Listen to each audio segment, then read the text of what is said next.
Oh ho ho, Season 3 of the Battle Pass is finally here, and I know I'm a little bit late, but trust me, I have a good reason for it.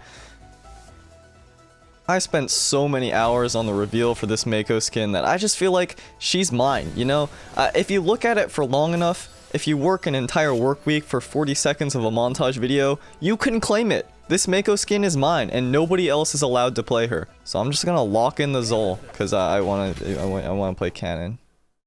No, that's fine. You can ignore what I just said. You know, everything that I was just talking about, how this skin, nobody else can use it. No, that's fine. You can just break the rules right away, instantaneously. That's okay. Kinda looks good in this color, though. Not gonna lie, first game of the day. Also, this is my day 2 of learning Cannon. I figured because Cannon, I've mentioned it before, is my weakest weapon, whenever I would get it in random, I'd always think like, I have no idea what I'm doing. So I'm gonna dedicate some time to learn this weapon. I've been having a lot of fun with it. You can kind of go zoom mode. I'm surprised I actually haven't played it earlier. It's the kind of weapon that probably would fit my playstyle. You can kind of just start zooming across the map sometimes, get some really crazy angles that you wouldn't be able to get otherwise, and early knockouts, apparently. Now let's take a look at these missions here. I gotta do chase dodges, I gotta win matches in different queues, and without okay, I can't read. I don't care. Who am I kidding? The missions are the only thing giving me enough dopamine to make it through the day. I just have 8 brain. I see numbers go up and I get happy, okay? I don't know what else to tell you. That's just how I'm built. Am I built different? No, I'm not, because that's exactly what these games are marketed towards. People like me that just want to mash buttons. Sometimes the mashers win. People do say. That is a common saying. I think Scorsese said that in his recent Mafia movie, the Slender Man. I don't know.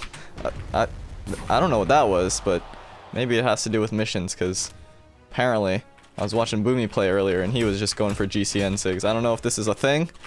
I'm not paying attention. Clearly, based on I'm dead. Never mind. But yeah, the keyboard's a lot quieter. I know. I'm sorry. It had to be done. Okay, I'm kind of intimidated here. They got like teeth and tendrils, and you see there's little wolf guys at the bottom eating a little ball there. You see what I'm talking about? Those, if you don't know, I'll lay down some Norse mythology on you. Those are actually known as the Gubiudril.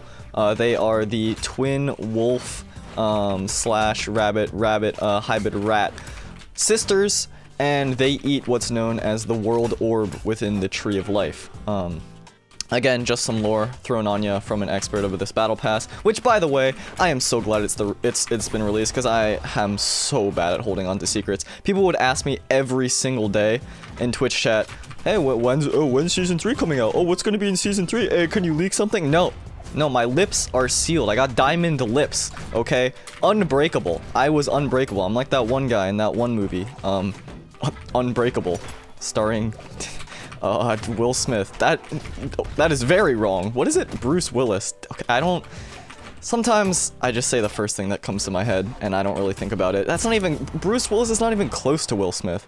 Just, I don't know. I should take one of those Rorschach tests, you know, like those games where it's word association, you just say the first thing that comes to your mind.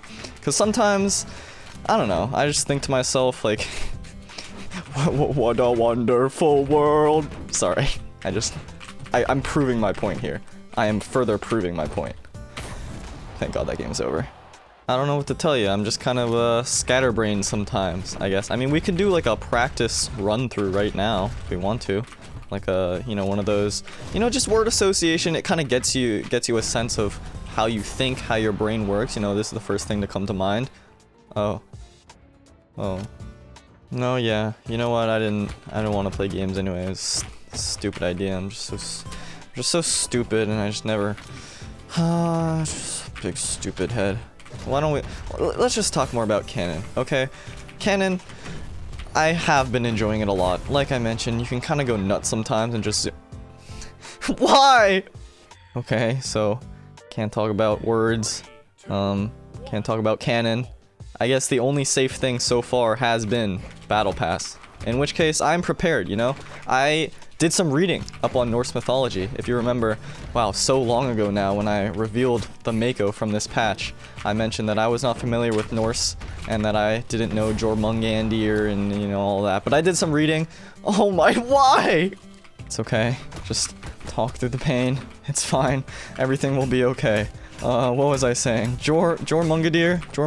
I didn't pick up my weapon there, that would have been... Anyway, yeah, so I was reading up on it. Apparently, the proper pronunciation is, Jormungadir, sorry. Bit hard to pronounce sometimes. If you want the real proper pronunciation, though, it's Jormungadir, because, you know, a bit of worldly knowledge, get some factoids.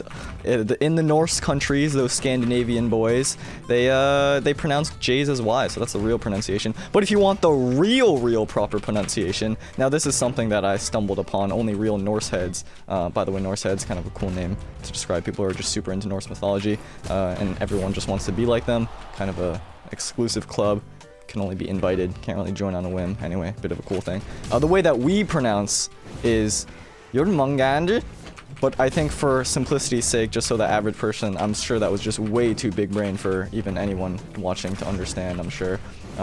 So we're just gonna pronounce it Jormungadir so that you can understand. But yeah, that's the real. Anyway, point is that I read some interesting stories on this big snake. It's the world snake by a child of Loki. And more than anything, the protector of Midgard. They use a spell. They go Midgardian Leviosa. And Earth starts getting lifted. Before Jormungadir came to power, the Earth wasn't even like round, it wasn't even flat, it was like a donut. It was actually, yeah, no, it was like a donut shape, and it was hard to actually do anything because if you think about it, you know, you go too far on the Earth and you just start getting into the middle of the donut, and it's really hard to get out. And so Jormungadir really, you know, whipped the serpent tail around to kind of make it go all nice and flowy like. And so, you know, we have Jormungadir to thank for that one. Really though, there was this one story. It was back at home on Asgard. Jormungadir was talking to their father Loki. They're like, hey, I see what you're doing here. You know, there's a lot going on, and I'm not a big fan of it. You know, you're the god of mischief, and there's a lot of mischief going on. And as your child, I have to be the one to tell you to stop. And Loki goes, what are you talking about? I'm not your dad. My name's not even Loki. My name is Lokanderthoth. I am the Greek god of wisdom. Roman god. Okay, and then Jormungadir goes, yeah, no, I think, aren't you supposed to be Norse? That's like not Sweden, or that's like Greek. That's not Greek. And then Loki goes like, yeah, and I mess up the continuity. And then, okay, so Jormungadir goes, yeah, no, you're messing around too much. I see you on Earth. You're messing things up. You know, you're starting to infiltrate. And then Loki goes, what are you talking about? I don't even know what Earth is. It's called Midgard, by the way. And then Jormungadir is like, oh yeah, in 2017 years, you're gonna be in a Marvel movie. Don't worry about it. Just don't do it. You know, it's gonna be really dangerous. And he goes, okay, I have literally no idea what you're talking about. What is Marvel? And he's like, oh yeah, no, that also doesn't make sense because it's supposed to be ancient times. Good job, Egg. Anyway, so then he goes, oh, just kidding. I did know what Marvel was. I was Bob Iger the whole time. And then Jormungadir goes, what is going on here? Reality starts to fade away. Just kidding. It was Blue Mammoth Games. Oh, it's season 8 of Battle Pass. It comes all the way back around. Season 6, fun fact, is actually Jormungadir. The entire Battle Pass is Jormungadir. Only until season 8 do they come all the way back around for the Norse myths again. There's a lot of crazy Norse myths like that. The Nordic people, they know how to weave a story. They really know how to do some storytelling. There's one where Jormungadir turns into a sock. That's a quick one, so I'll just tell it to you straight. Basically, there was this guy, and his name was Rockman, and he was invading Asgard. And Jormungadir, the protector of Midgard, again, he went Midgardian Leviosa, things started floating around, just to protect it. I don't know how floating around protects it, you're gonna have to get back to me on that one, but basically, there was this guy invading, and his name was Leaf Boy. Already forgot.